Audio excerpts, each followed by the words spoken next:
Hello everybody. Welcome back.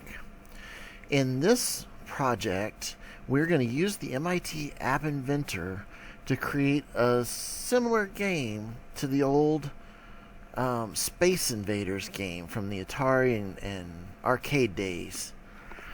And the point of the game is that you have a little spaceship down here, and you have some bad guys that are moving around up here, and you're trying to shoot them with these little lasers or bullets or whatever you'd like. And in the old game, they would move to the side, hit the wall, move down, move back, and just keep coming down, and you had to try to kill them all before they got down to the bottom. And of course, the more you killed, the faster they go.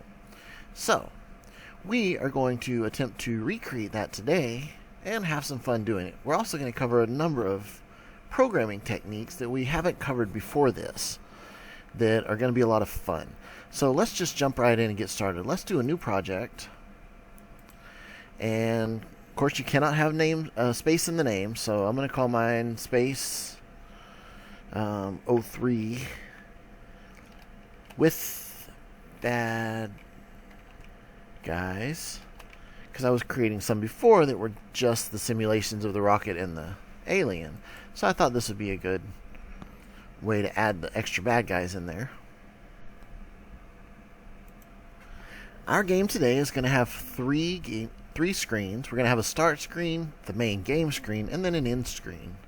So let's just jump right in and start off making the start screen.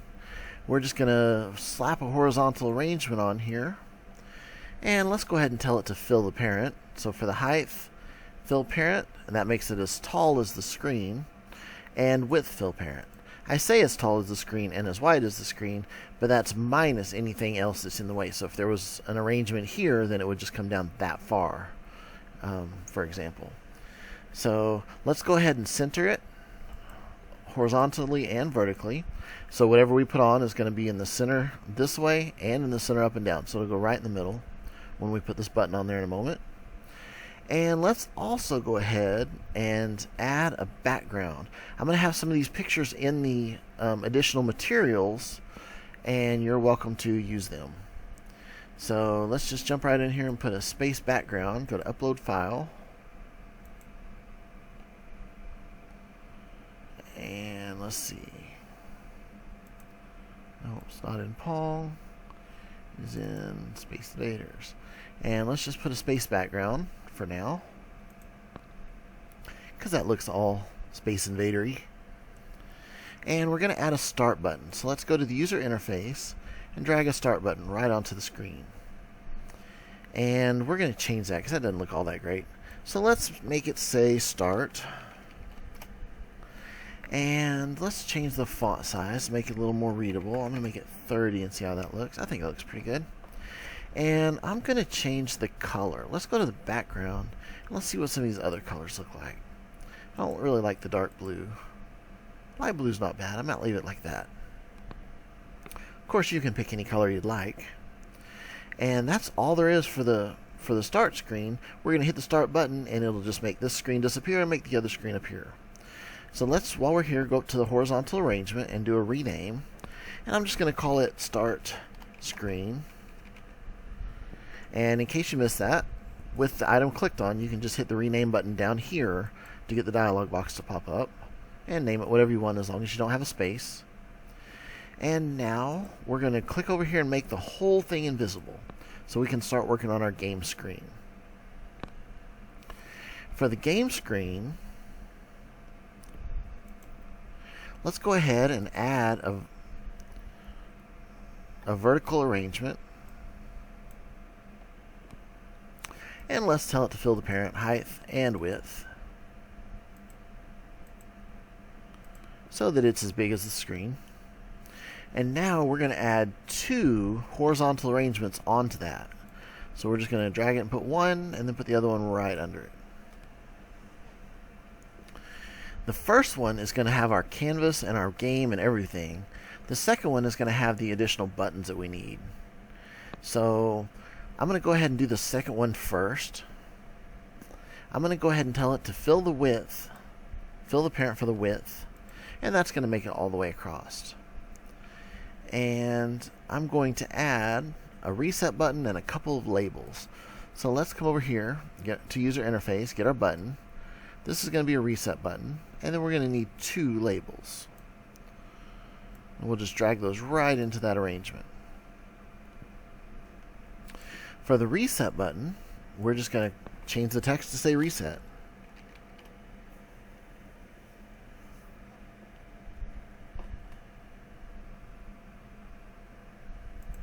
And then we're going to click off of it. And then we're going to have a score label, which this one's just going to say score, so we don't have to change the name. I'm going to put a colon there. You don't have to. And then this one is going to be our actual label that displays the score. So I'm going to put a 0 in there to start. And I'm going to rename that one. I'm going to rename the one that does not have the word score. I'm going to rename it as the score label, because it's going to update my actual score.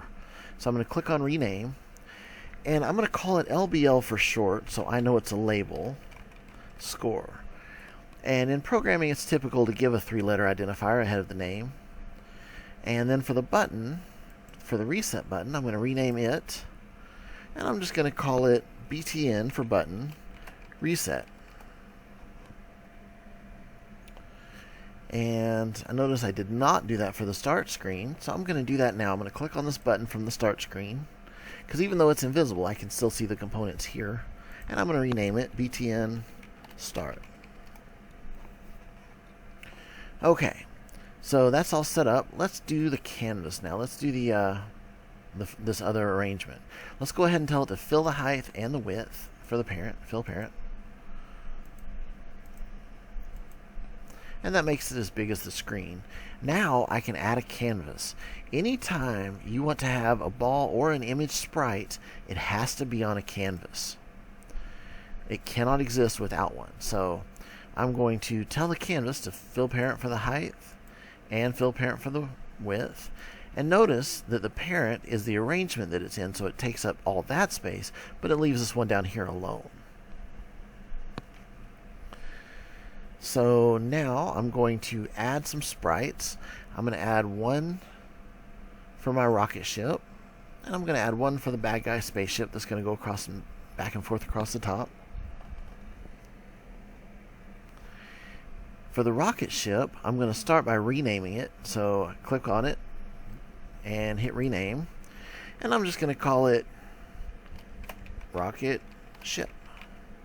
Actually, I'm going to call it IMG rocket ship because it's an image, and that helps me. And then I'm going to come over to the picture, and I'm going to tell it to upload that picture of the rocket ship. And like I said, a lot of these will be in the supplemental material, and that's not bad, but I think I want my rocket ship to be a little smaller than that. So I'm going to set it to be, let's try 50 pixels high and 50 pixels wide. That looks pretty good. You could go a little smaller if you want. Maybe I'll do 40 for this one.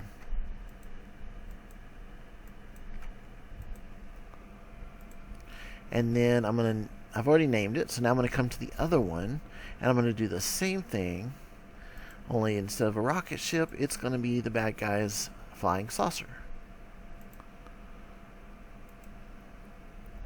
And it's pretty big too. So I'm going to change the height and width for it.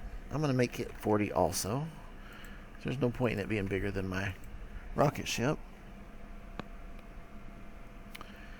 And now I want to do one more thing. I'm going to click on the canvas, and I'm going to upload the background image. I've already actually done it when I put it on the other screen, so it's spaced. It's already in here. I don't have to upload it. I can just select it and put it on there.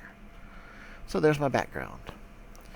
Now I need to add some extra sprites to cover the lasers. So I'm just going to drag 3 of them on there for now. And it really doesn't matter where you put them, because in the code we're going to go in and tell it that it always comes from wherever the ship's at.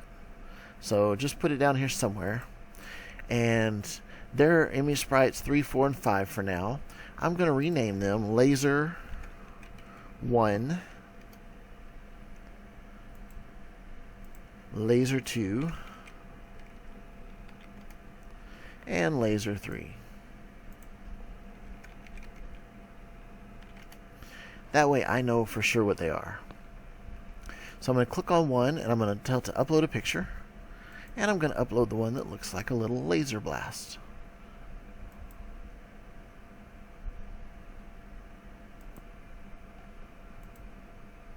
And it is huge. You know what? Let me try the other one that was there and see if it looks any better. Because I have a couple of them here. Yeah, that one's got the transparent background, so that's the one I'm going to use. That's the one I'll make sure is available for you also. And then for the height, I'm going to come really small. I'm going to try 30 by 30 for the height and the width. And that actually still looks a little big, so I'm going to knock that down to 20 and 20. That looks a lot better. That would look pretty good coming from this ship. Okay, so let's do the same thing. And I want to point out, on the other one I did the picture first, but you could come into the height since you know how big you want it. I'm going to make it 20 and 20, and the width. And then upload the picture. Since I've already got the picture, I don't have to even do all that. So it's totally up to you however you want to do it. And upload the picture for this last one. And we are done. So now I have 3 shots I can shoot at it. Okay. So the next thing I'm going to do is I'm going to come up to my vertical arrangement and I'm going to rename that. Because I should have done that right off the bat, but I didn't. So I'm going to call this my game screen. And tell it OK. So now when I'm in the other area, I'll know that this is my game screen. So let's make sure that's selected and do the invisible. Check this, uncheck this by visible, so that we can make the final screen. And the final screen is just as simple as the first one was. We're going to put a horizontal arrangement. We're going to tell it to fill the parent with the height and the width. We can put the space background again on it if you like, especially since we've already got it uploaded. It's really easy to do. And we're going to add a reset button. So come up to the interface and drag a button over here. And notice how it went up to the top. That's because a while ago on the other one we had already told it to center everything. So let's click on the arrangement now and come over and tell it to center. That centers it across horizontally, and then vertically does top to bottom. And now let's click on the button and let's give it some new text. Since this is going to say reset, I'm actually going to put that on there, and then I'm going to name it that as well. So I'm going to rename, and I'm going to call it BTN Reset.